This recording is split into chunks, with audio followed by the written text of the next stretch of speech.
Everyone wants to discuss who the Kansas City Chiefs are going to add onto this roster. Trade, sign, have an interesting free agency, or draft period. But before we get into all of that, we have to discuss who are they going to re-sign and who they are going to let walk during this free agency period. So that's right, we're going to discuss all of the Kansas City Chiefs free agents one by one, and if they should keep them or if they should let them walk. But before we do get into all of that, please be sure to subscribe to the channel and like this video, as I'm going to keep you up to date on anything Kansas City Chiefs related that you do not want to miss out on. This is going to be a long one, Chiefs Kingdom, so get your popcorn ready and let's have some fun. Man, I'm eager to get this free agency period started. Like I mentioned after the Super Bowl, this is one of my favorite times of the years where I get to speculate about any player and if they could come to the Kansas City Chiefs or not. And 9 times out of 10, maybe even 10 times out of 10, I am completely wrong on my predictions. But it is fun, that's why we can all enjoy it, and you guys can have your predictions as well, and I would love to discuss them in future videos.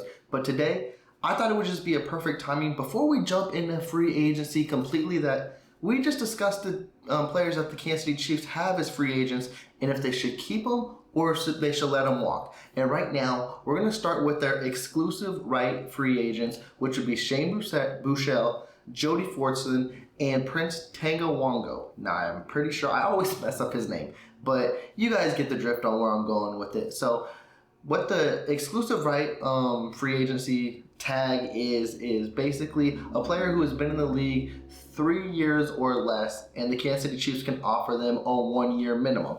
And I believe the Kansas City Chiefs will do that with all 3 of these players. Shane Buechele, this is his time to shine. This is his time to prove he can be a backup quarterback in this league. In the future, we will also discuss, I believe the Kansas City Chiefs are going to give him competition as well. I think they're going to add a veteran presence in the quarterback room. That way they can see, is it Buechele ready to be that backup quarterback, or do they need to go in the route like a Chad Henne experience, someone who's been in the league 10 plus years? That's something Andy Reid has been very formidable about with his backup quarterbacks. We all know Jody Fortson. He has the most potential that we can all hope for, and we would love to see hit the field if he could just stay healthy. So he's definitely going to be signed to a 1-year minimum. And then Prince Tangawongo. I'm always going to mess it up. But I think he's also going to be signed to the 1-year minimum just for the fact that the tackle position, specifically through free agency period, actually all the way until we probably get to December, is going to be fluctuating, and we don't know what's going to be going on between the left tackle and right tackle. Now, I'm not going to say Prince is going to be your starter by any stretch of the imagination, but you got to have depth. So I believe all 3 of these guys will get hit with that 1-year minimum deal. Now, we get into this next portion of the video, and it will be discussing the Kansas City Chiefs restricted free agents. Now, a restricted free agent is basically Kansas City tagging that player to whatever contract amount or tagging them to a compensation of draft pick, whether it be first, second, third, y'all catch my drift. And the Kansas City Chiefs' 3 restricted free agents this year is Tershawn Wharton. Ooh, I am drawing a blank, and I had it in my head. Tershawn Wharton, Tommy Townsend, and Darius Harris. I pulled that right out of my hat. But yes, those 3 are your 3 restricted free agents, and I think all of them will get tendered somehow, some way. I don't know what the draft compensation level that the Chiefs will put on them, but we all know the Kansas City Chiefs aren't going to move on from Tommy Townsend because he has been one of the best punters in the league, and he has helped our special teams tremendously even after we moved on from Dustin Colquitt. It's hard to go from basically an all-time legend in Dustin Colquitt to Tommy Townsend, so the Chiefs will definitely tender him. Darius Harris is a very interesting one. I think the Chiefs will still tender him because we saw with the lights of Willie Gay getting hurt or suspended that he is filled in really well too. So I definitely believe the Kansas City Chiefs want to keep him. I guess it's just at what level. And then, how am I just said the 3 players' names and now I'm drawing a blank again. Oh, Tershawn Wharton. There we go. Yeah, Tershawn Wharton, the defensive tackle. Now, he missed the majority of the year with a torn ACL. I do believe they'll tender him. I just don't know on what level as well. I really believe they want him back because the Kansas City Chiefs, they got to extend Chris Jones. And they already got Colin Saunders and Derek Nottie, who we're going to mention in this video as well, who are unrestricted free agents. And Tershawn Wharton, when healthy, has shown he is a very bright spot on this team. He can be a rotational guy, or I believe he deserves more snaps. We'll have to see how he recovers from this ACL injury, but I definitely believe he has a roster spot on this team. Now, it's the portion of the video you all came here for that Chiefs Kingdom wants to discuss and see if they agree with me or if they don't, and then we go in the comment section and basically hammer it away.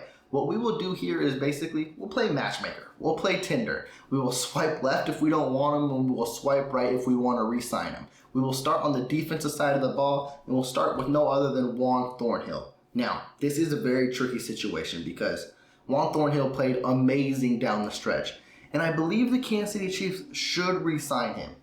That is if the price is right. I believe Juan Thornhill's value is a little bit under Justin Reed's value, so I would say maybe $6 million to $8 million a year. Now, if some other team comes in higher at that price, you let him walk and do his thing. But if you can get him around the $6 million price, and then you can basically have Thornhill, Justin Reed, and Brian Cook going into the offseason, hammering away, getting their craft together, and basically going full steam ahead into training camp, that would be great moving forward.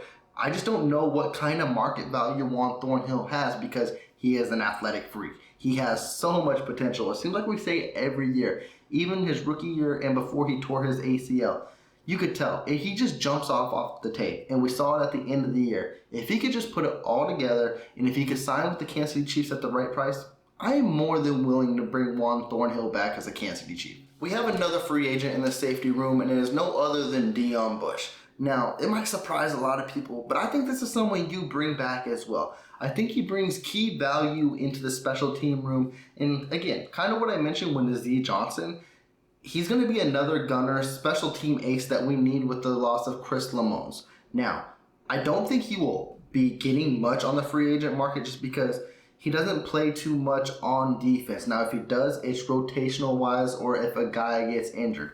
Now, thankfully, Kansas City hasn't had to see a lot of that last year as well. I think he's the guy Dave Tobe really loves. So I think the price will be right. So I think you got to re-sign him. But of course, if he gets a better deal, you let him walk. But I don't think his market value should be anything too crazy. Now we transition to the defensive tackles, the big boys. We have 3 unrestricted free agents.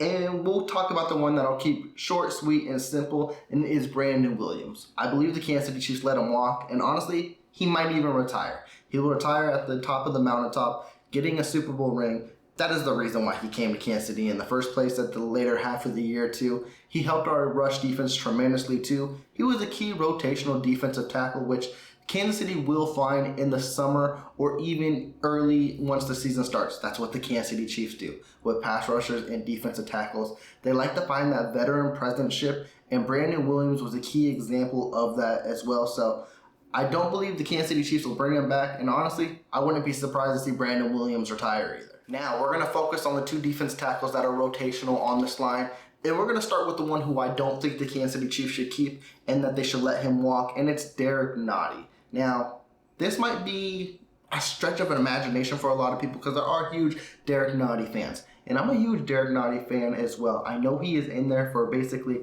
run-stuffing situations, but I don't know. I don't think he'll command a lot on the market value, which may be why the Kansas City Chiefs bring him back. But also, too, the way I'm looking at it is, I believe, as I mentioned early on in this video, is that the Kansas City Chiefs will bring back Deshaun Warren. And I believe Deshaun Warren deserves more snaps. And for me, I don't know. I just feel like Derek Nottie hasn't lived up to the billing as what a lot of Chiefs Kingdom would like to see. Even though he is a run-stuffing defensive tackle, he's not a top-tier one either. So I think he can be, it's going to sound so messed up to say, and I hate saying that about players, but he can be expendable to where the Kansas City Chiefs can bring someone back, or they could fill in his place with a guy like Warren or Saunders, who we're going to talk about here shortly. Someone who can pair up really well with Chris Jones. It just seems like in the last couple of years, we haven't heard much about Derek Nottie or made his presence. Yes, he's had a couple good games here and there, but for a stretch of 17 games, it's just been very underwhelming. So that's why, in my opinion, it wouldn't hurt to see Derek Nottie walk this offseason. Now, as I discuss of Derek Nottie walking, that's mean we'll be moving to Colin Saunders, who I believe the Kansas City Chiefs should re-sign, and I don't believe his market value will be anything too crazy. And I believe that would be a good start going into the draft where you have Chris Jones, Deshaun Warren, Colin Saunders. I think that's a solid 3 defensive tackles. I do still think you need to bolster that room because even if you kept a Derek Nottie, Colin Saunders, kept those 4, you need help in the middle. And that's been evident throughout this whole season, even in seasons past as well. So I wouldn't be surprised if there's a free agent acquisition this year for a defensive tackle or even early on in the draft. I believe with Colin Saunders, what's my upside for him more than Derek Nottie is, man, he's a rotational guy, but he jumps off the tape. He is an athletic freak. Big dude should not move the way he moves. And you can tell he's getting very, very close to putting all the pieces to the puzzle there that he can be a good duo with Chris Jones. And if he just gets more snaps, and maybe he is that 1-2 punch with Jones in the future, that'd be something great to see. And honestly, that'd be something I would be comfortable with moving into 2023 as well. If you started off with Chris Jones and then Colin Saunders, and then you had Tashawn Wharton rotating out. Actually, the sound in my head right now is that it sounds very, very nice. Again, I don't know if that's solidified in ink. I wouldn't be surprised, like I mentioned, the Kansas City Chiefs try to nab one of these big-name defensive tackles because they have been very solid in the run. What lacked in prior years is the constant pressure on the quarterback. That changed this year. But with it moving around the free agency draft, things start shifting. So the Kansas City Chiefs got to maintain that line. So I wouldn't be surprised to see him bolster that defense line any way possible. Now let's flip over to the offense side of the ball. We'll focus on the skill position, the sexy position, the wide receivers. And we'll start with the guy who I believe the Kansas City Chiefs should let walk because for some reason, something is telling me he's going to command high dollar. Now, I'm not talking like $20 million a year, but I'm talking for what he brings to the team and what a wide receiver number 5. I don't think the Kansas City Chiefs should pay that much, and it is Justin Watson. Something tells me I wouldn't be surprised whatsoever if Justin Watson is in the range of $7 million to like $11 million per year that someone offers him. And I don't think the Kansas City Chiefs should bite at that. So you let Justin Watson walk, and you just be appreciative of what he's done for this team. For a wide receiver number 5, a wide receiver number 6, he's been very formidable. He's been very good too. He has been the Charger killer. He's had those long touchdown streaks too. I do think he is replaceable with guys like a Sky Moore, a Kadarius Toney. If they wanted to sign someone or draft someone, wide receiver number 5 or 6 isn't what makes the team, but it is what's something that basically helps build your depth. And the Kansas City Chiefs will do that. They do it year in and year out. If Justin Watson commands high dollars, don't be surprised if the Kansas City Chiefs let him walk. Another guy I believe the Kansas City Chiefs should let walk, it's actually kind of the position I'm leaning towards. I would love to keep Mecole Hardman, but I think he's another guy who's going to get offered good money amount to where I don't think the Kansas City Chiefs should reach that point. Now, we know Mecole Hardman, fast, athletic, has all the potential in the world, but it doesn't ever seem like he lived up to that billing in Kansas City. Yes, he's had very electrifying plays, but as a second-round wide receiver and what Chiefs Kingdom has hoped for and thought maybe we could build around, it just hasn't been that. Now, it sounds like I'm sliding Mecole Hardman. I am not. I loved everything he has done for the Kansas City Chiefs, but also in free agency, I know what the wide receiver market does, and I know someone his caliber, he could potentially bust it. And I'm not saying like bust like $20 million a year, but for someone of his caliber who doesn't have the great statistical accolades and all that, I wouldn't be surprised to see him get more than what we all anticipate. And I wouldn't be surprised to see like Eric Bieniemy try to get him on the Washington Commanders as well, which might be a really good fit for him. But again, if Mecole Hardman wants to do something like Juju did and something like Justin Watson did and basically take a 1-year prove-it deal with the Kansas City Chiefs, I would be so thankful to have him back on this team. But also, he's been in the league for 4 years. He has 2 Super Bowl rings. If someone's going to give him a great payday, get paid. Go do your thing. I don't know if it'll be with the Kansas City Chiefs. I'm kind of leaning towards it won't be. Again, though, if you want to do a prove-it year deal, I'm all for that as well. So that brings us to our last wide receiver, unrestricted free agent, and Juju Smith-Schuster. And I believe he will resign. But it's also getting kind of tricky with him as well because, as I mentioned, with Mecole Hardman and Justin Watson, the wide receiver market is so tricky. And when we saw it last year and how it went completely berserk, there could be a team that could offer Juju over $15 million a year. And that is just so rich. Like, I would love Juju back on this team. I would love him in the price range of $12 to $14 million. I know I mentioned in a previous video where I was talking just directly about Juju, I wouldn't be surprised if his value is between 15 to 18 million, but that's even rich. That's so rich. I wouldn't want to pay upward near 20 million for Juju. And that would be interesting to see, where do the Kansas City Chiefs go in that position if Juju does walk? If you had Juju, McCall Hardman, and Justin Watson walk. It wouldn't be the end of the world because you have Andy Reid, Brett Veach. They will bring wide receivers in and they will do their thing to make sure Patrick Mahomes is happy. But it'll kind of be a situation like last year where you're going to have all new guys besides a rookie, Sky Moore, and MVS. Something tells me, though, Juju will be back. I think he loves the environment of Arrowhead. I think he loves Chiefs Kingdom, and he just looks like he's a very good fit. As I discussed in my previous video with Juju, do I believe he's the number one wide receiver? I don't. That's why I believe the Kansas City Chiefs might get really, really interesting in this free agent market or in this draft period, and they will go attack for another wide receiver. And I forgot to mention Kadarius Toney, because if you bring Juju back, you have Sky Moore, Kadarius Toney, MVS. I feel like you need that other outside piece. So I'm still sticking with Juju's going to be back, but it's going to be interesting to see what he commands on this free agent market, because right now he's looking like the best wide receiver available. So that's also a tricky situation to deal with. Now let's go into the tight end room and let's focus on Blake Bell a little bit. Now Blake Bell, I do believe the Kansas City Chiefs will bring back, but I don't think he will be brought back until around training camp type of time. They'll run in with Travis Kelce, Jody Fortson, and Noah Gray.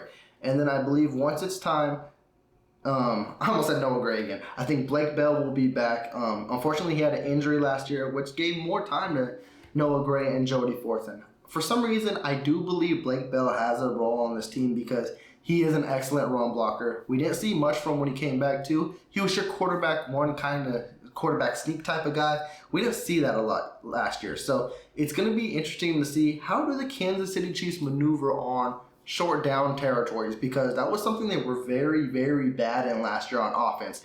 Even though they had one of the best offenses last year, they struggled in third and short. And they didn't have their guys to depend on like they normally do too. So I expect Blake Bell to be back, just not in the early portions of free agency. I'm more anticipating after the draft. Another guy who the Kansas City Chiefs depended so highly on in short yardage territories, but when he got the ball this year, it didn't seem like he got any of those short yardage, what am I looking for? Opportunities, situations. And then when he did touch the ball, he didn't pick it up. And it was Michael Burton. And I don't think you bring him back. And that's very tricky for me, honestly, because I know Andy Reid loves to have one fullback in his system, but it doesn't seem like Michael Burton was on the field that much at all this year. I don't know if he was injured. I don't know if he was part of the game planning or whatsoever, but in years past, you saw Michael Burton was almost automatic on 3rd and 1 or 4th and 1. And this year when he touched on 3rd and 1, defenses knew what was coming. They knew when they saw 4 or 5 out there,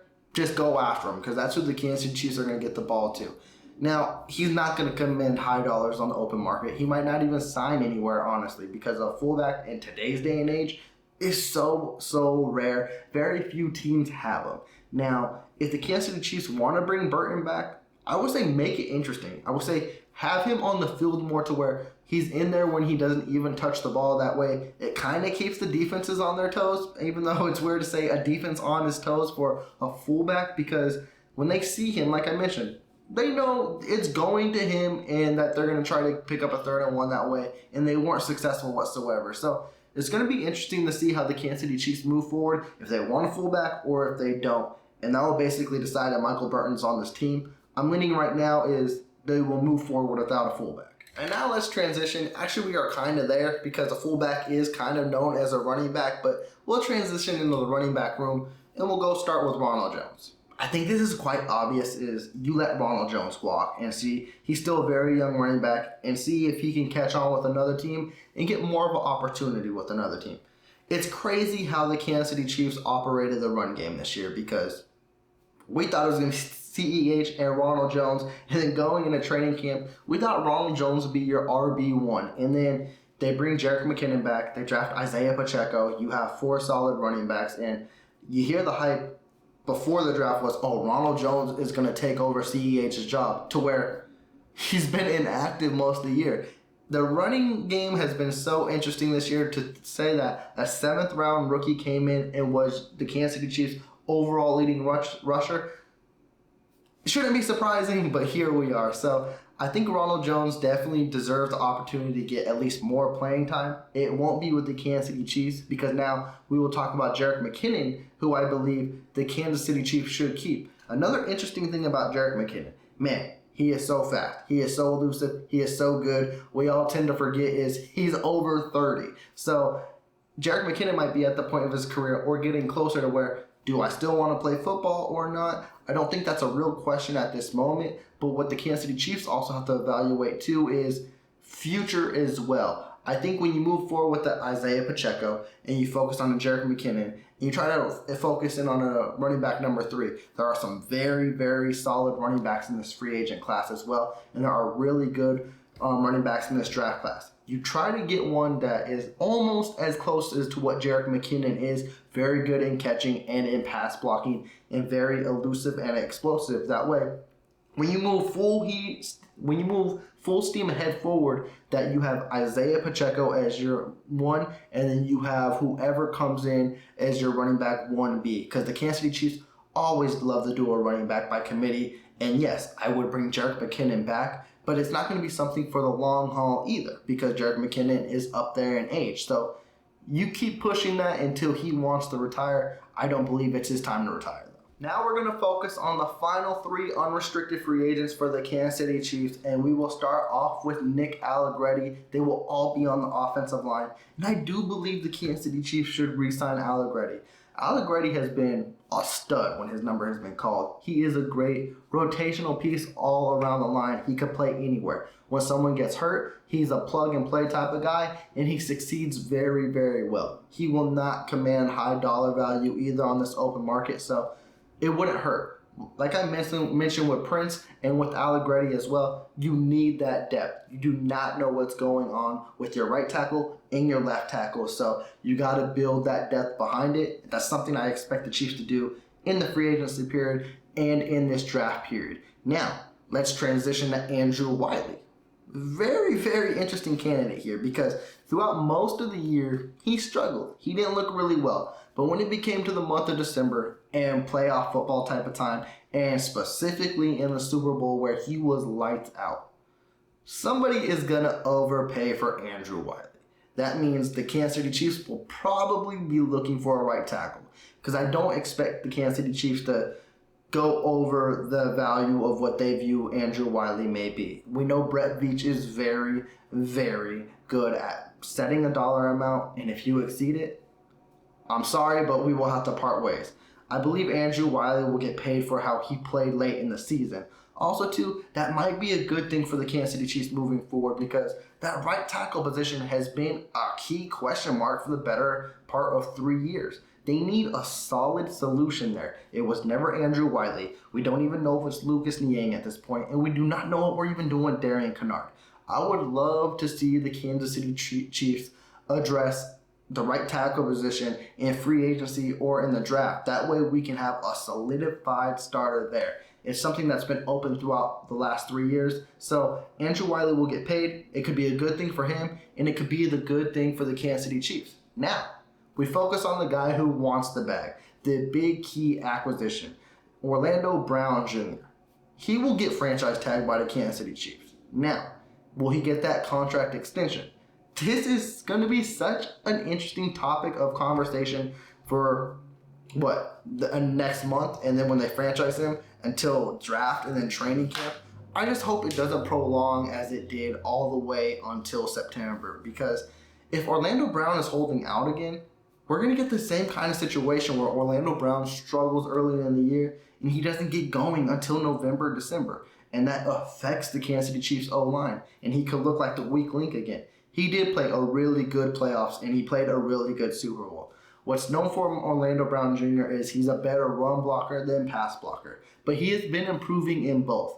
The reason I just want to see a solution to all this is if we're going to keep him, if we're going to trade him, or if he's going to be a long-term answer at left tackles, because this can't dwell into training camp, because if he's holding out again, like I mentioned, It's only going to hurt the Kansas City Chiefs, and it's only going to hurt Orlando Brown Jr. Chiefs Kingdom may not like it either, but I'm leaning towards Orlando Brown Jr., of course, will get franchise tag, and he will get a contract extension. I know a lot of Chiefs Kingdom is going to be like, oh, he doesn't deserve the money. When you got a guy who's been really, really solid at his job, his whole tenure with the Kansas City Chiefs, and even with the Ravens as well, it's hard to find solid left tackles. You got to pay him. Is he worth top dollar or not? That's something his agent and Brett Veach will have to discuss. I don't know if the Kansas City Chiefs will go that high.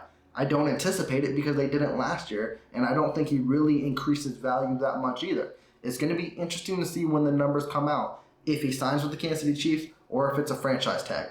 With that, Chiefs Kingdom, we have wrapped up all the unrestricted free agents for the Kansas City Chiefs. You let me know how you feel about this class moving forward. Who would you want to bring back? Who would you just let walk? And let's just get to this free agency period. Let's discuss about some signings that the Kansas City Chiefs can do, who they could trade for, and then it'll be draft season. With that, I will be checking out, but before I do, please be sure to subscribe to the channel. If you did like this video, please give me that big thumbs up. Y'all take care. Peace.